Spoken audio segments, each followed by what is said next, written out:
Welcome into the show today.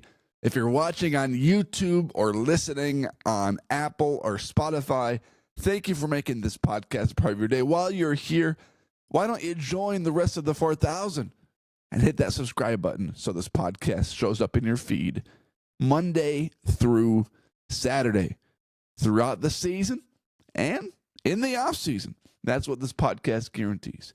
All right, lots to discuss, because there was some breaking news yesterday revolving around the Minnesota Vikings and Sam Darnold. And right now, it's hard to decipher what's true and what isn't, because the big boys are stepping in. And when I say big boys, we've got the Ian Rapoports, the Tom Pelissaros, the Adam Schefters. I heard Peter Schrager's podcast yesterday because I had to produce it. And all of these big boy reporters are saying and reporting the exact same thing. This from Ian Rapoport. The Vikings are not expected to franchise tag QB Sam Darnold by Tuesday's deadline, per me and Tom Pelissaro. But all parties are working through options to potentially keep him in Minnesota. Based on that tweet and report from Ian, it appears that Darnold and the Vikings are working together to resign a multi-year contract. Jordan Schultz, Ian's enemy, says this: the Vikings and QB Sam Darnold have been in discussions about a short-term deal to keep him in Minnesota. There is mutual interest from both sides following his resurgent season to keep this relationship going, though more work remains. Free agency is in under a week. Okay, so basically taking these two reports from Schultz and Pelissaro and Rapoport, what we are seeing is that the market is not what Darnold thought it would be, or even the Vikings thought it would be. The Vikings could not take Darnold because there's not a team out there that wanted to surrender a second or third round pick to get the quarterback and have to pay him a 1-year, $41 million contract, which goes against the cap, all of it, $41 million. Teams did not want to do that. It seemed like too big of a risk because of Darnold's past and because of what he did the final 2 weeks of the season versus the Lions and versus the Rams when it mattered most. And also from Darnold's perspective, I said this a few weeks ago.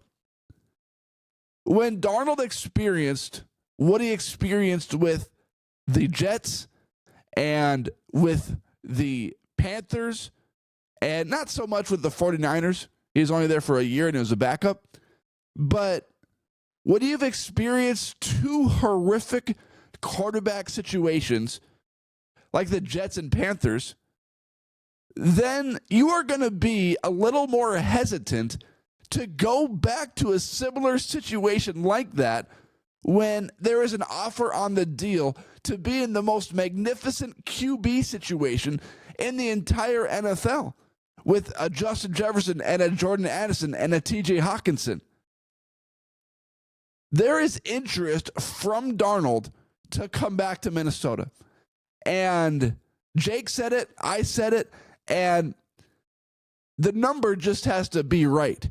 I don't think Darnold would come back to Minnesota for $10 million per year. But I also don't think that if the Raiders offered him $35 million a year and the Vikings offered him $30 million a year, I think he stays in Minnesota. The market is proving to be and proving to show that they don't fully trust Sam Darnold yet. So if Darnold came back to Minnesota and proved it a second year, then the market would explode. even more than we thought it would this time around. Because those two games at the end of the year costed Darnold millions and millions and millions of dollars. Because it brought back everybody's fear of Sam Darnold and what he did in the past with his two organizations. Now, someone else that we need to point out, because he is the Vikings insider, is Alec Lewis. Sorry, I got a runny nose this morning. Alec Lewis, for The Athletic, says this: the Vikings' view has remained consistent. They would prefer to bring him back at a price that would not hamstring their attempts to build the most well-rounded roster. Essentially, Minnesota would be opting for Darnold and McCarthy at a price hovering just a notch above where Daniel Jones's ask would likely land. That would mean continuity for O'Connell, quarterbacks coach Josh McCown, and the Vikings skill group. It would mean insurance for McCarthy in the form of a player the Vikings know and respect, even if it extends the uncertainty at the quarterback longer than anyone supporting this team might have liked. So his report is indicating that the Vikings are not interested in bringing Darnold back at 20, 25, 30 million, but more likely around 13 million, which Daniel Jones was projected to get this offseason based on over the cap. And if it's 13 million, Darnold's as good as gone. He's not signing a 2-year, $13 million deal because there will be a team that offers him at least 20 million, at least 25 million. So when I read this report, it brings me back to the Vikings offer to Kirk Cousins. Yeah, we would love to have Kirk Cousins back. We'd love to have a discussion with Kirk Cousins' agent, and we'd love to have him back in a Vikings uniform. We're only going to offer him a 1 or 2 year deal with an option, but we'd love to have him back. That was never happening. The Vikings lowballed Kirk Cousins, and it was a fair lowball because he was coming off a ruptured Achilles, and look what he did in Atlanta last year. The Vikings proved to be right in that situation, and the Atlanta Falcons gave him like a $90 million guaranteed contract, which was going to come from somewhere because at least Kirk Cousins had more of a consistent NFL resume than Sam Darnold. So there was going to be a team that paid a ton of money thinking that they were a quarterback away from being the team that was going to go all the way. So the Falcons did that, and it backfired in their faces. Sam Darnold would not return on a $13 million contract. And it's going to be interesting this next week or so because Darnold wants to come back to Minnesota. The Vikings want Darnold back, but at a specific number. Not at $25 or $30 million a year, based on Alec Lewis's report. So I don't know what's going to happen. But if I was going to guess on what was going to happen, Darnold signs somewhere else for $25 to $30 million a season and leaves the Vikings because the Vikings still place such an importance on signing guys in their specific spots that they want, like a defensive tackle, secondary, offensive line. So when you factor those spots that are severe weaknesses right now, from the Viking standpoint, they are going to let Darnold walk if that asking price gets too high. And that's what we're seeing from Alec Lewis. Although there's interest based on the reporting and based on Darnold's fluctuating career of being in bad organizations and now landing finally in a good one, wanting to stay, I think eventually the dollars amount will be too far away from both sides to come to an agreement. Okay, second topic this morning. Trump's State of the Union speech. That's basically what it was. He addressed the Democrats and Republicans last night at the U.S. Capitol. And I don't know how Trump has as much energy as he does. The guy is wild. And I think he lost a lot of weight, too, recently. He does not look as big as he used to. Last night, the speech ended right around like 10:06. That's 11 o'clock in Washington, D.C. People from the blue were falling asleep in their seats. Well, because it wasn't their guy.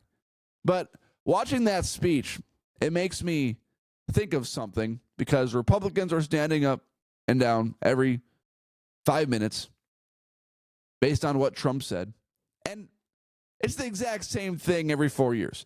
When the Democrats guy wins, they're standing up every 5 seconds. When the Republicans guys win, they stand up every 5 seconds to applaud their guy, applaud and support their president that they wanted to support in the first place. And then the other side always just sits there, arms crossed, blah, blah, blah. This is stupid. I hate being here. The president stinks, whatever. But seeing those people stand up and down, it always brings me back to this thought. That is the greatest form of exercise that these senators, that these people in politics have gotten in their entire life. Stand up and down, up and down, up and down, up and down, up and down. It always goes a little too far from both sides. Like, do you really need to clap every 10 seconds and stand up roughly every 30 seconds to give a standing ovation? It seems a little too much for me. But when Trump was running through the people that he was honoring at the event and talking about it, he went through a college volleyball player, a high school volleyball player that received a severe brain injury because a man playing volleyball, pretending to be a woman, got whacked in the face. And Republicans stand up, and the Democrats don't, of course, because they are pro-trans, and they're all about the rights and blah, blah, blah, blah, blah. And then he went through a couple of more. There is a 13-year-old boy that was dressed in a police officer's uniform, and at 8 years old, he was diagnosed with brain cancer. Doctors gave him a 5% chance to live, and Trump honored the boy and put him in this U.S. Secret Service. The boy gave the U.S. Secret Service guy a hug, and it was a touching moment and a heartfelt moment, and it was awesome and incredible. Of course, Republicans are standing up. This boy overcame all the odds and is miraculously still alive at 13 years old. And his dad and the boy, they're pumped. They're excited, as they should be. Democrats sitting over their hands folded, not standing. It's like, when that situation happens, that is not about Trump. That's not about taking sides. That's not about if you're left or right. It's not some policy that Trump is enforcing that Democrats hate, whether it be a tax cut or signing an executive order to slow down illegal immigration. It's not about any of that. What it's about is a boy overcoming cancer when he had a 5% chance to live and is now being honored because of how he's battled against brain cancer. Like, that's not a left or right wing thing. That's not a policy. What are you doing with your hands folded, sitting in your chair, when there's a 13-year-old kid being honored for something incredible. And it was the most touching moment of the night. And because of Trump being the guy, Democrats wouldn't stand. And that's the problem with politics. When it's Biden, everything's great, everything's fantastic. He can do nothing wrong. He's intelligent. He's totally with it. He's not slow. He's the smartest person in the room. And then as soon as Biden looks terrible in a debate versus Trump, it all flips on its head. Oh yeah, he's slowly declined. He's seen it for years. Like, what? How could he not tell? Like, you could tell this guy's off. Like, let's get this guy out of here and bring in his VP. It's the problem with politics, is because these, and it's probably true about both sides, but last night it was true about the Democrats. Regardless of what happened, the Democrats were not standing and applauding heroes at the State of the Union, whether that be a kid that overcame brain cancer at 8 and had a 5% chance of surviving, whether that be they had some other people being honored too, the wife and 2 daughters of the guy that died from the Butler, Pennsylvania assassination attempt of Trump. Trump honored those guys last night. Whether that be the guy that Trump got out of Russia only 22 days into his presidency, with his 95-year-old mom sitting by his side. Does none of that matter? Is it not about the American people? Or is it about your prideful egos? That's the problem with politics. They are so prideful and so power hungry that even though their guy's not in office right now, they cannot recognize that there have been good things happening. And the American people have sided with Trump more than not. When the Democrats push against Trump, they are pushing against the American people, because Trump flipped every swing state. Trump got more votes from blacks, Latinos, Hispanics than he did 4 years ago. So when the Democrats sit like this through the entire speech, they are actually disagreeing with what the American people want, because they think they are supposed to do that based on their pride, their ego, and where they stand politically.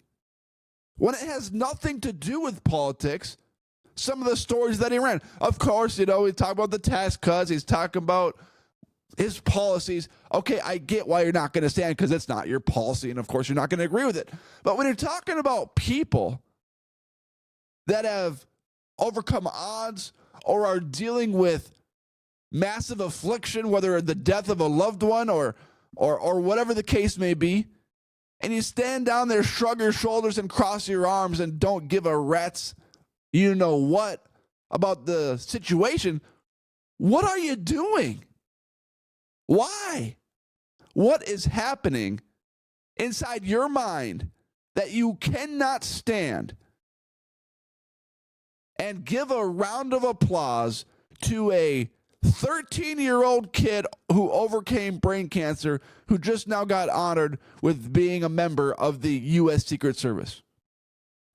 This is the boys' moment. This is not a Republican or Democrat moment. This is stupid. I just can't believe it. Can't believe it. And these are the same people asking for your vote every 2 or every 4 years. Talk about how I care about the American people, how I know what's best for you, how I know what you need, and I'm going to be the one that delivers it. Yet you can't stand for the most heroic thing that we saw all night. It's just, I just can't believe it. All right, one more story to talk about. Jared Allen This will be a quick story. He's got elected into the Hall of Fame, and he was at TCO Performance Center answering questions. And he said this about the 2009 team. It kills me that we didn't get to a Super Bowl because I really do feel like in 2009, if we go to the Super Bowl, we're hands down winning it. That was a special year. Okay. These are statements, and I've talked about this before. These are statements that so many professional athletes say after they retire or once they're on a new team. You know, if we just stayed together, we would have been NBA or Super Bowl champions, but the money got in the way. They're empty statements that sound so authoritative and so convincing. You know, if we just beat the Saints in 2009, we would have won the Super Bowl. How could he say that? If we just stuck together and didn't leave or money didn't get in the way of us being together, we would have won the Super Bowl. We don't even know if Brett Favre would have played in the 2009 Super Bowl. Remember those pictures that he posted online of his ankle? I'm sure he would have taken every single painkiller in the world so that he would have played, because that's just who Brett Favre was. But he wouldn't have been 100% for that game, even after a 2-week break. Brett Favre's ankle was swollen, beaten, and bruised because of the bounty the Saints put on him in that game. So we don't know if the Vikings would have won the Super Bowl because, one, they didn't make it there, and two, we wouldn't have known just how healthy Brett Favre would have been to get to the Super Bowl. And at that point in time, Brett Favre had an incredible season. But Drew Brees was the better quarterback. And Sean Payton was a much better head coach than Brad Childress. I would think that the Saints with Drew Brees and Sean Payton have a better chance to win a Super Bowl than Brad Childress and Brett Favre. So just because the Saints beat the Colts in 2009 does not mean the Vikings would have beaten the Colts in 2009. The stars don't necessarily always align like that. It's not just, oh, because they beat them, well, we would have beat them too. And because we played them close, we would have beat the Colts. Doesn't work like that. So just because Jared Allen said it post-retirement and it sounds convincing and authoritative and everyone wants to believe it. Oh, if we just got past the Saints, Jared Allen would have said we won the Super Bowl. What does it matter? Didn't make it to the Super Bowl anyways. And even if they made it to the Super Bowl, there's no guaranteeing that the Vikings would have done it. Tracy Porter had the pick, right? Then he picked six Peyton Manning in that game. The Saints had the onside kick coming out of halftime. We have no idea how that game would have shaped up. No idea. So, just wanted a quick rant on that one. All right, everyone, thank you for watching this. My podcasts have been longer recently, and I hope you've been enjoying the different touch of topics that I've been delivering. It's been fun, and it re-energizes me to touch on the world of sports. This is a Vikings podcast predominantly, and I open every podcast with that, but it's fun to go through the range of politics and different things that are said. So thanks for sticking with me and making this podcast a part of your day.